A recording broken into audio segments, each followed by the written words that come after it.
Lançamento de projéteis.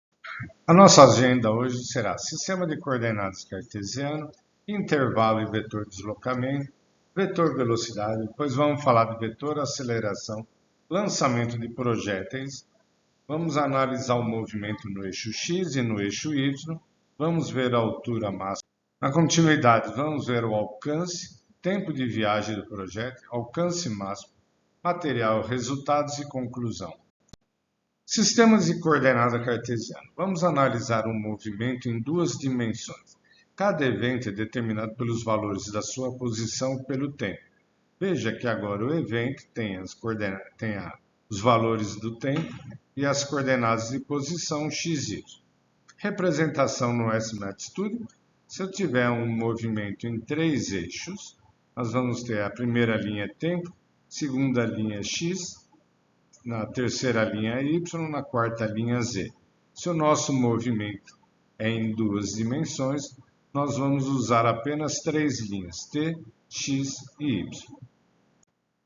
Intervalo de tempo e vetor deslocamento. Considere dois eventos, E1 e E2, onde aqui na primeira linha temos uns instantes de tempo e aqui os componentes no eixo x, y, z do evento 1 e do evento 2. Ao fazer a diferença dos eventos, na primeira linha nós temos o intervalo de tempo, na segunda linha nós temos o componente do vetor deslocamento no eixo x, nós temos aqui na terceira linha o componente do vetor deslocamento no eixo y e aqui na última linha o componente do vetor deslocamento no eixo z.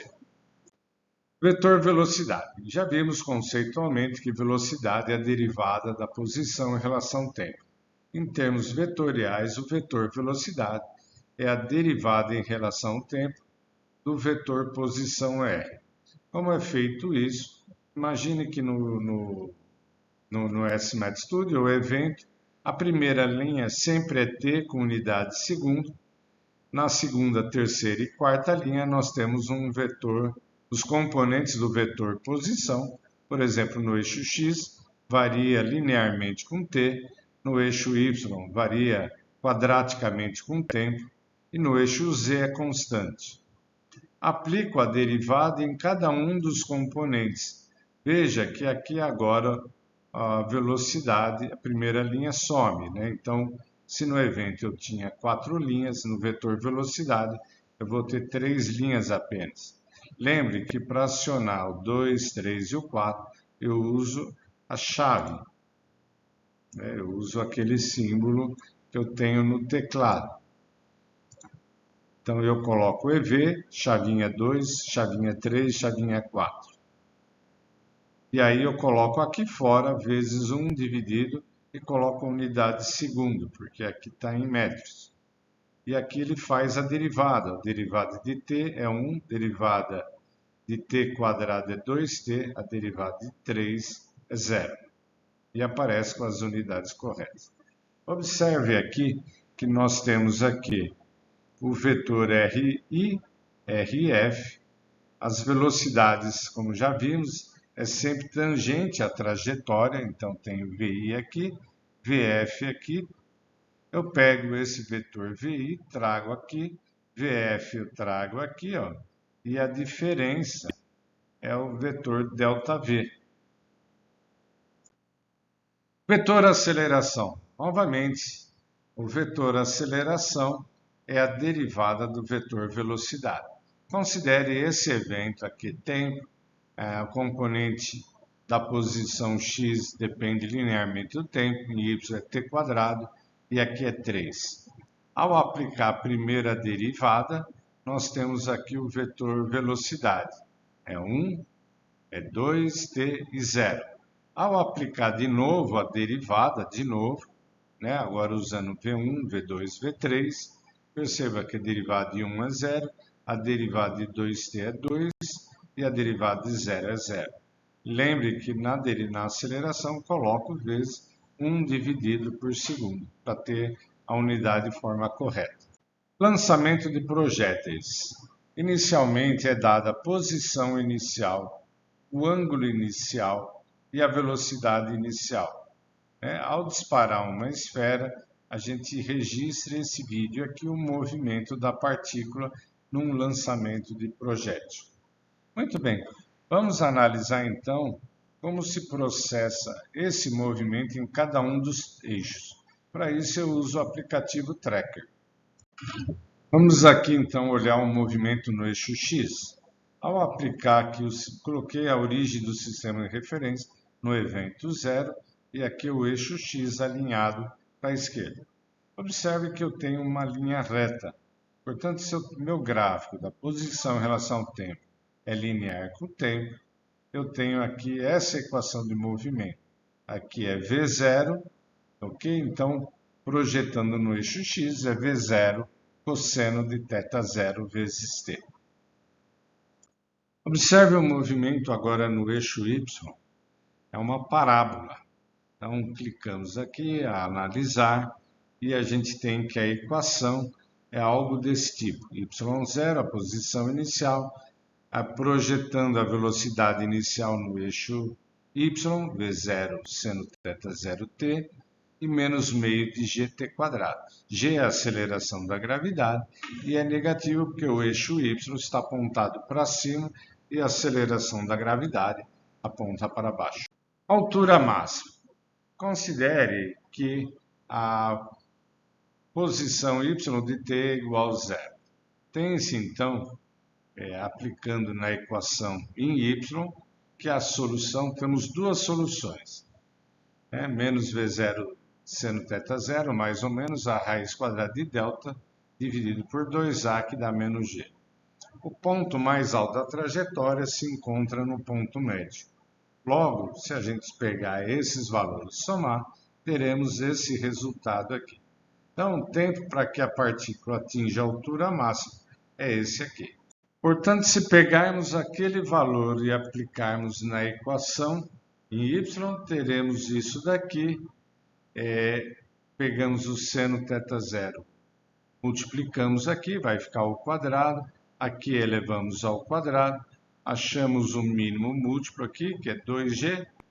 Juntamos esses dois termos e temos isso daqui. Outra forma de a gente encontrar a altura máxima é observar que a velocidade em y é zero. Então, dessa forma, poderíamos pegar a expressão em Vy, que é V0 seno de θ0 menos gt, isolar t e substituir na expressão em y para achar o h, e teremos esse mesmo resultado. De forma genérica, o tempo de voo é dado por essa expressão.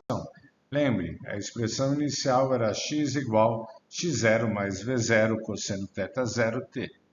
Isolando t, temos essa expressão. Substituindo isso em y, teremos então y0 mais v0 seno θ0, essas expressões, e arranjando os termos, percebemos que a expressão fica com esse formato. Observe que a trajetória é uma parábola. Eu tenho aqui uma relação de y com x e ela é quadrática. Então, mostra que, sem atrito, a trajetória, no caso do lançamento de um projétil, é uma parábola. Se a posição inicial é zero, x0 é zero, então a expressão aqui se reduz a isso aqui, onde o x é d. E aí, modificando os termos, nós temos isso daqui. A tangente, colocamos aqui, pegamos esse termo aqui, passamos o V0 cosseno θ0 para cima, o g vai ficar para baixo. Multiplicamos aqui os dois termos, e aí temos que tangente θ0 é seno sobre cosseno, portanto, na hora que eu multiplicar por esse termo, vai sobrar esse. O cosseno ao quadrado aqui está aqui, fica aqui nessa parte. E, portanto, como eu tinha seno de θ, cosseno de θ0, isso é seno de 2θ0 dividido por 2. E aqui, como eu tinha, multiplicando os termos, fica isso daqui. Isso daqui eu posso pôr seno de θ0 vezes cosseno de θ0, tudo elevado ao quadrado. Isso vai dar seno de 2θ0 dividido por 2, mas está tudo elevado ao quadrado, então vai dar seno ao quadrado de 2θ0 dividido por 4. E aqui esse termo fica dessa forma. No nosso caso aqui, o tempo de viagem é essa expressão, T é D sobre V0 cosseno θ zero, onde eu considerei x0 igual a zero, e a velocidade de impacto é esse valor aqui no eixo x e esse valor no eixo y. E o tempo de viagem, então, posso também obter por meio dessa relação aqui, desde que o lançamento seja, o início seja no solo e ele atinge no solo. No caso em particular, se o lançamento inicial x0 é zero, temos que o alcance é dado por essa expressão, v0 quadrado sobre g seno de 2θ zero. Para ter o alcance máximo, queremos que o seno de 2θ zero seja igual a 1.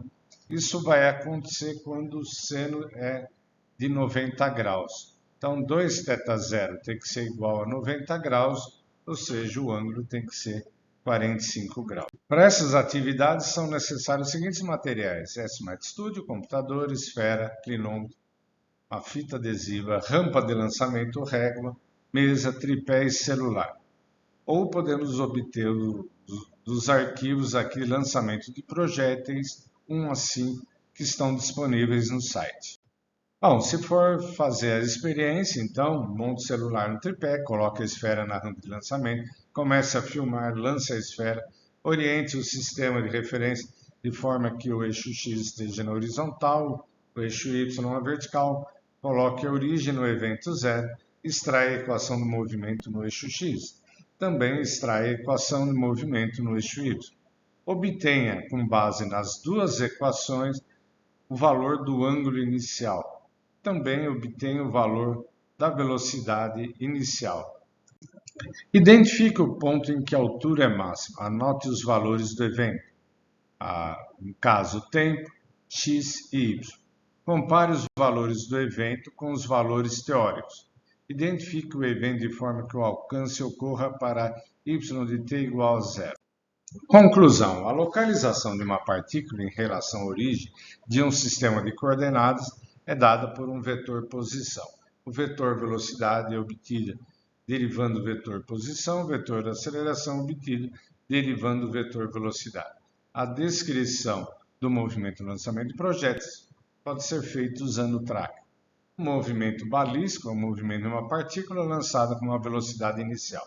Durante o percurso, a aceleração horizontal da partícula é zero e a aceleração vertical é a aceleração de queda livre. A trajetória de uma partícula em movimento balístico tem a forma de uma parábola. No ponto mais alto, o componente vertical da velocidade é nulo. O alcance horizontal da partícula é obtido considerando y igual a zero. Obrigado. Pegue a apostila, leia novamente, abra os vídeos, analise cada um deles e entenda a teoria que está dentro desse capítulo. Obrigado e até breve.